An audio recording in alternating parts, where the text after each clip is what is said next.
All right, Mike, thank you. You know, it was a tragic weekend in Mount Rose Ski Tahoe where a man was caught in an avalanche on the Jackpot Chute. A body was recovered in the closed area of the resort yesterday afternoon. Paul Nelson shows us some tips for people who might be heading out into avalanche-prone areas. There's an intermediate run, and then where it steepens up, there's a traverse track.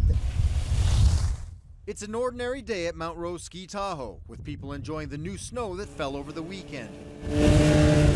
But it was a different story yesterday, when search and rescue teams recovered a man's body buried in more than 8 feet of snow. It's not a very good situation, but we did what we had to do, and at least there's some resolution to the situation.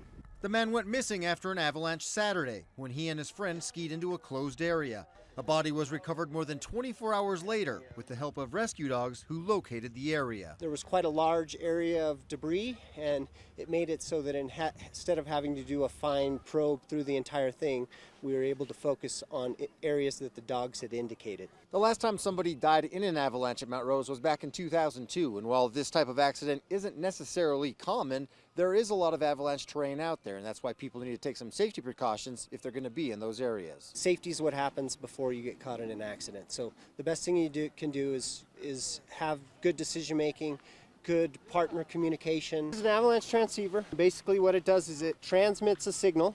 Everyone in the group is encouraged to have a transceiver, which serves as a tracking device. I currently have it in send mode, and so it's transmitting a signal out.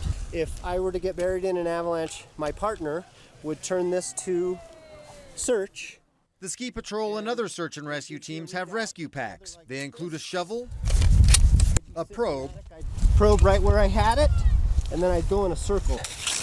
And a float pack that can inflate like a balloon. In the event that I was caught in an avalanche, I would pull the trigger. The pack increases the person's mass and hopefully keeps the victim closer to the surface in a debris field.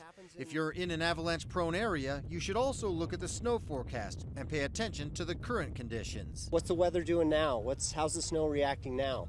Should I be on lower angle slopes? Typically, if you stayed off of terrain that is prone to avalanches, you're less likely to be caught in an avalanche. Covering the story, Paul Nelson, Channel 2 News.